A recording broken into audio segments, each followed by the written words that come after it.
Tansei, I'm Krisan Achkate. Welcome to APTN National News Daytime on this Tuesday. The inquest looking into Aisha Hudson's death, a teenager from Barons River First Nation, continues in Winnipeg this week. APTN's Julia Ross reports. Testifying as witness Monday was Constable Gaten Boschman, who says he was in the police cruiser that prevented Aisha Hudson's vehicle from continuing forward after a pursuit. Hudson's car had swerved into oncoming traffic, and when moving back to her original lane of traffic, she had a collision with a Ford F-150. A video shown in court showed Hudson reversing after the collision, where she was shot twice by Constable Kyle Pradnuk. Last week, 5 officers from the Winnipeg Police Service testified as witnesses, sharing a similar recollection of April 8, 2020. Constables took to the stand to say that Aisha Hudson had been the driver when her friends robbed a liquor mart and threatened to stab a security guard. Hudson was then in a cul-de-sac in Sage Creek and rammed a police car, which in court was revealed to have no damage. Each officer has testified that ramming is police lingo, meaning a car is being used with force and is willing to take risks to avoid police, and is not an indicator of the damage done. A pursuit then took place due to Hudson ramming Sergeant Drager's police car. When Constable Boschman was asked what could be done to prevent similar tragedies from happening in the future, he stated that air support would have been helpful if they had been available. Air support had been requested on the night of April 8th, but was unavailable. Air support would allow for observation from the sky, allowing for cruisers on the ground to fall back so that the driver takes less risks when fleeing. Hudson's family has been attending the inquest each day, and the Assembly of Manitoba Chiefs has requested that the family be given space during this time. Hudson's dad has been taking to TikTok to ask for support and for justice for Aisha. He suggests that body cameras be used for officers instead of air support, which was suggested by police. Julia Ross, APTN National News, Winnipeg.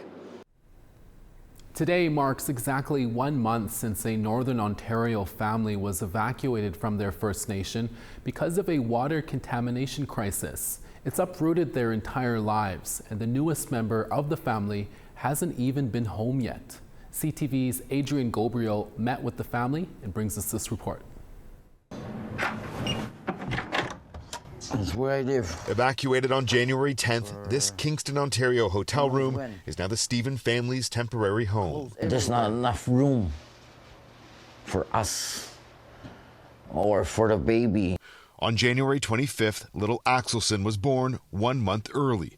The family are also navigating the special needs of their older children. 12-year-old AJ is on the autism spectrum. His 3-year-old sister, Shirley Ann, is also on the spectrum and has been diagnosed with ADHD.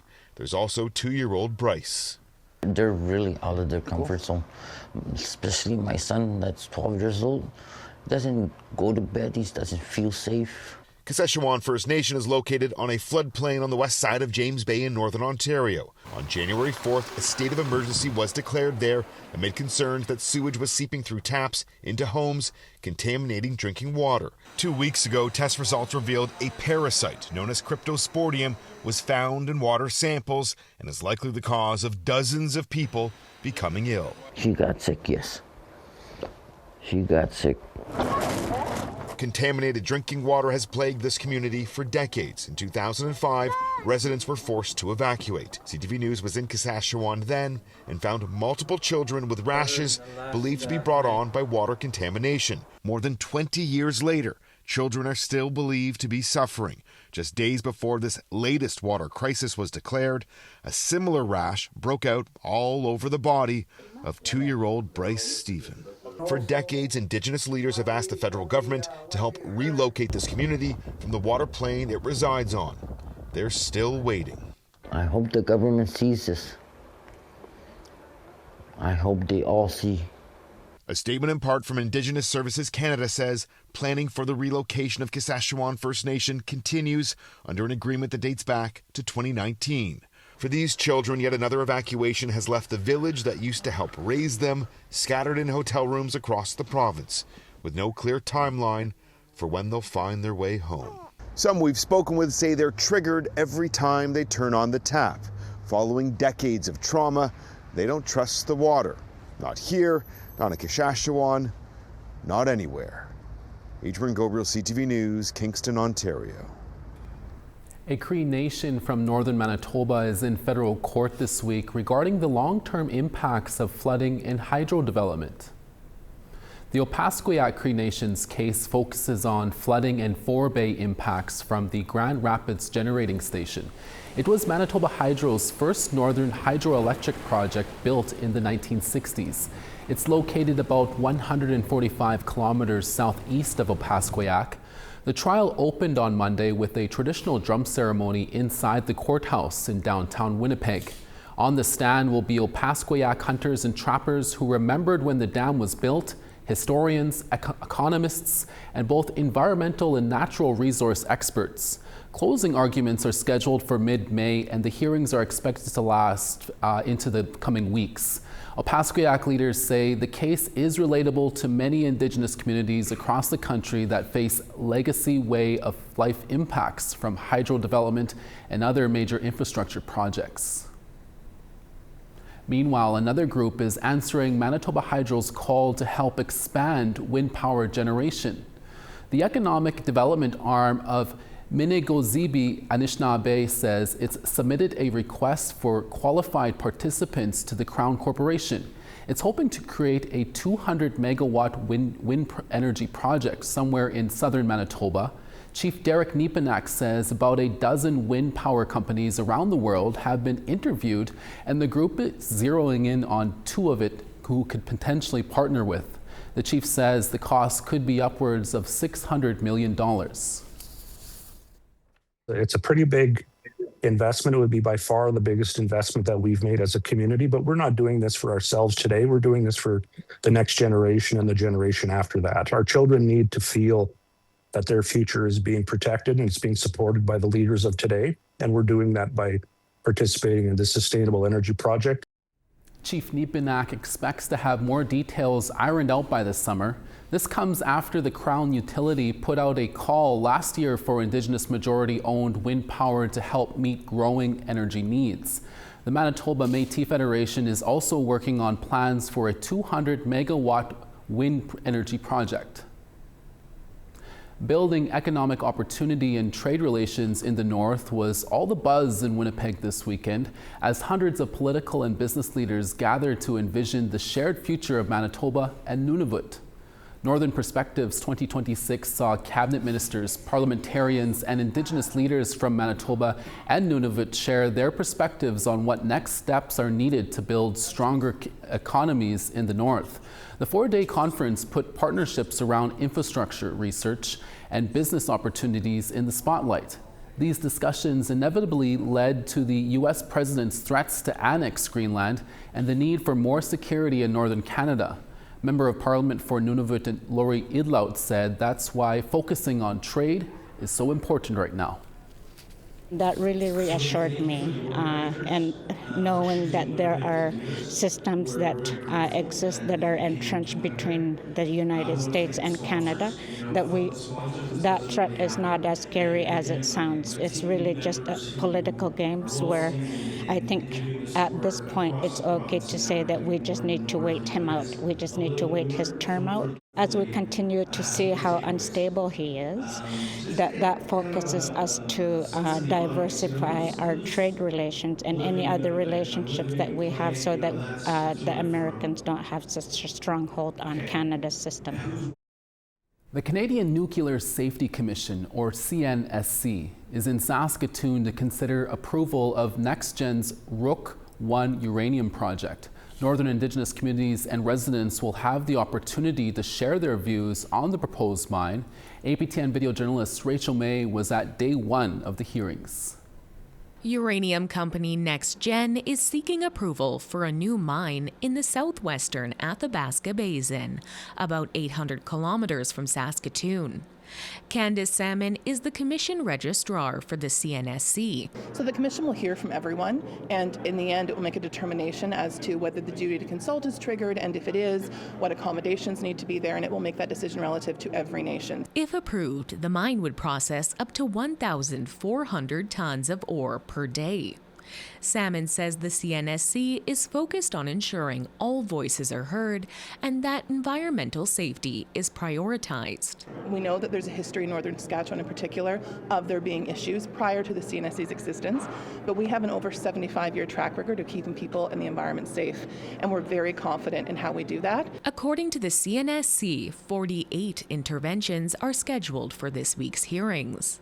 Many people from northern communities traveled to Saskatoon to speak, including Doris Athengaye White Deer of Fond du Lac Denisoulin First Nation. I'm so against it because right now on my trap line, they're killing my medicine and my water, my animals.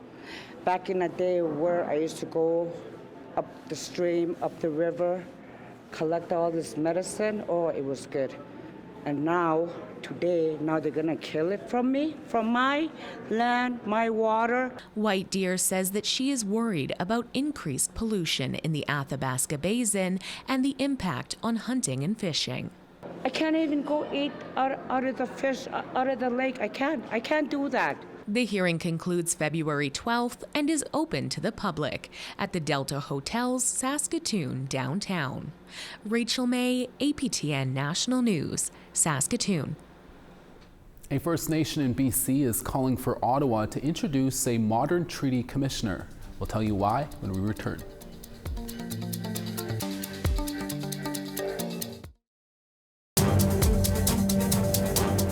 Thanks for staying with us. Indigenous leaders were in Ottawa on Monday to call on all parties to pass Bill C-10, an act that would create a federal modern treaty commissioner. With more, here's APTN's Fraser Needham. At a morning press conference, Hayat First Nations Chief Counsellor John Jack was there from the West Coast. He outlined why a modern treaty commissioner is needed. Rather than creating more bureaucratic delays by having a patchwork of policies, a modern treaty commissioner would be an independent agent of Parliament. C-10 offers a path forward for Canada by ensuring that modern treaties are implemented as they were intended. Bill C-10 was also up for debate on Monday in the House of Commons as part of its second reading. Conservative MP Rhonda Kirkland said the act would create another needless level of bureaucracy with no accountability. In truth, it creates another office to point out the same shortcomings we have known about for years. The Auditor General has already flagged them. Indigenous leaders have already flagged them. Treaty partners have already flagged them. The problem is not a shortage of oversight. The problem is a shortage of execution. But Minister of Indigenous Services Mandy Galmasti argued the legislation was co-developed with First Nations. This law has come at the request of the nations themselves, who wish to work closely with Parliament itself and to be able to report to Parliament itself. The bill finished second reading Monday afternoon and will now be referred to the Standing Committee on Indigenous Affairs for study. Fraser Needham, APTN National News, Ottawa. The future of the Inuit Child First Initiative, or ICFI, came up in the House of Commons during question period on Monday. The program ensures Inuit children are able to access health, education, and social supports and services. NDP MP Lori Idlaut said stakeholders have been waiting for direction on the future of the program since last spring's election. Idlaut asked, when will the government make an announcement on ICFI? Indigenous Services Minister Mandy Galmasti provided the answer. The Honourable Member for Nunavut. Before the election, Liberals planned to cut the Inuit Child First Initiative. When Inuit heard this, they spoke up by the thousands. Under Nunavut's pressure, Liberals promised to extend the program. Since being elected, the Minister for Indigenous Services promised an announcement on ICFI. 9 months later, far too many Inuit children are still being kept below poverty level. Still no announcement. Will the minister finally act to help Inuit children, or should they feed themselves on her promises? The Honourable Minister for Indigenous Services. Mr. Speaker, I want to thank my colleague for, being really consistent with representing her members. The message has really been clear for me that we need to respond. That's why we've been working with our partners to look forward to see what the next step is going to be. I'm sure that she will be pleased to see what that is going to be. I am going to look forward to what the message is going to be when it comes out very briefly. Thank you. We now want to tell you about this week's new web poll question. Over on our website, we ask, is your community dealing with contaminants from industry or government? This is regarding our latest APTN Investigates episode from over the weekend. You can answer yes, no, or unsure. Go to our website at aptnnews.ca/poll to have your say. Rhonda Head, a classical opera music singer from Opaskwayak Cree Nation, is our next guest on the show. That interview right after the break.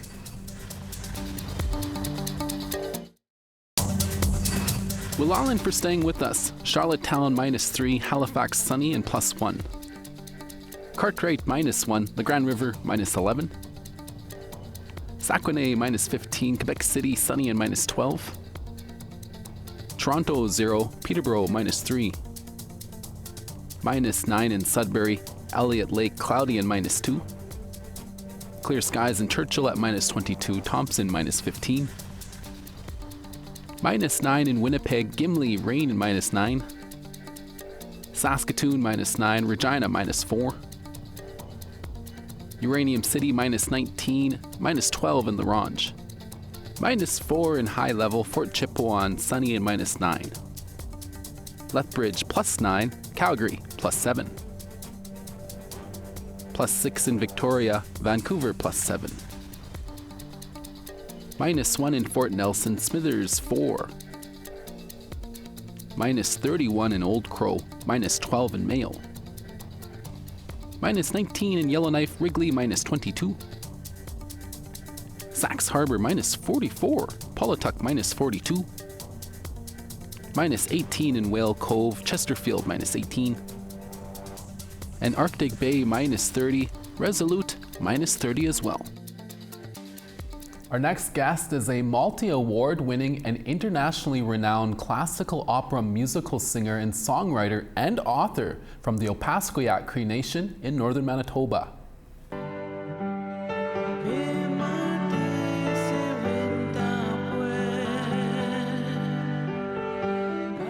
Rhonda Head has been singing since the 1980s when she first started to learn how to sing opera music in Italian, Latin, English, and German.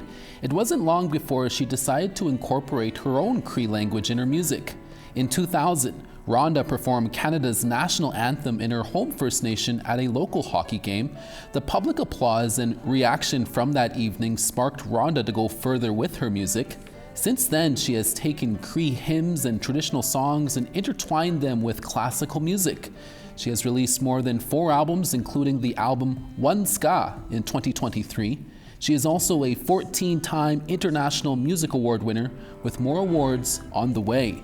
We recently spoke with Rhonda Head in studio. Here's that interview. Rhonda Head, thank you so much for speaking with us. First off, I want to congratulate you for your recent book, Mezzo-Soprano, Memoirs of a Res Girl. I saw that the book just received an award from Paris, France. Tell us about this award and the book you wrote. Well, I'm excited to have this award from Paris. You know, my book is getting internationally known. I wrote a book a few years ago about my life to that point of when I left off. So I'm planning to write a second edition, probably by the end of the year. I'll probably have it done. But it's really exciting to see my writing and my book getting acknowledged. That's great. That's awesome. You also received the World Entertainment Award for Best Indigenous Artist, another award to add to your collection. Congratulations again. Can you tell us why you wanted to mix classical opera music with your Cree language? Yeah, the award was, they just added the Indigenous category, so I'm really appreciative to the organizers for doing that. And winning the award, it means a lot to me. I collaborated with Murray Porter on his song, Baby You're My Good Thing. And he was really ecstatic when he found out that I say we won it because he wrote the song and I made my own rendition of it. But it's really important for me to sing, like I love classical music, and I found out that when I first started getting into classical music, I was singing Italian and Latin and French, and I kind of put a hold on it. I'm like, wait a minute, I need to learn my own language. So I put a spin on the Cree language with an Italian opera, and all the words fit exactly the same. So I always say that Cree language is also a language of love. I love that. That's awesome. You also just got back from the Grammys over the weekend. What was that whole experience like? And which famous people did you get to meet? And what was your favorite part of the Grammys? Yeah, I just got back and I needed 2 days to recover. It was so tiring. I went to like 9 different pre-Grammy parties. It was so much fun, and just being around other artists, we create a really beautiful energy, and it's inspiring. And I met a lot of the Grammy nominees and some past Grammy winners. They hosted a lot of parties that I got to. They invited me to attend, and it's such a wonderful community to belong to. They want to meet you there. There's no cliques of circles where they're like only certain people could be part of. I'm part of that. They embraced me, my skin color, my Cree accent. I'm part of the Grammy family. It's such a wonderful community to be part of. Oh man, that's so cool. You've released a number of albums, you're an author, you're always busy on the road. Rhonda, what's next for you this year and into the summer? I have two major projects going on. I just came from Assembly of Manitoba Chiefs. I'm taking my youth choir, they're all 13 years of age and under. We're going to Italy to a choir festival. So we fly into Rome, and the concert's like two hours away from Italy, and there's 14 performances we got to do. We're going to be singing in the Cree language and Ojibwe language, so we'll be sharing our language around the world.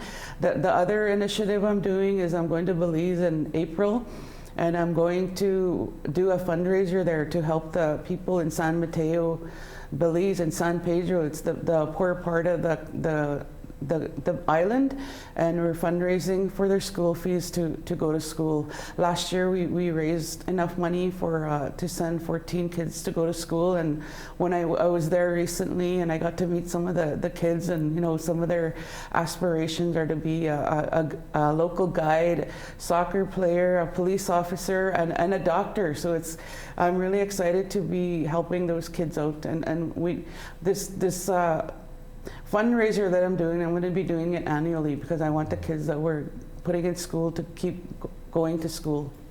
Sounds like 2 very important trips and such a great opportunity for those youth. Finally, Rhonda, what words of wisdom do you have for those who know they have a gift from the Creator but don't know where to start? One of the things I like to tell people is follow your heart before your mind changes it, and study whatever genre or whatever field you want to go into. Like, follow your heart, whatever you love. It won't feel like work. You'll love what you do, and just keep going for it. Great words of advice and wisdom. I love that. That's how I kind of follow my life as well. I never work a day in my life. Rhonda Head, thank you so much for being here, and please come back again on the show. Thank you for having me. And that's all the time we have for APTN National News Daytime. Dennis Ward is back for your evening newscast. Please join us then. Miigwech, masicho, hi hi. Thanks so much for watching. We'll see you again. Ekose.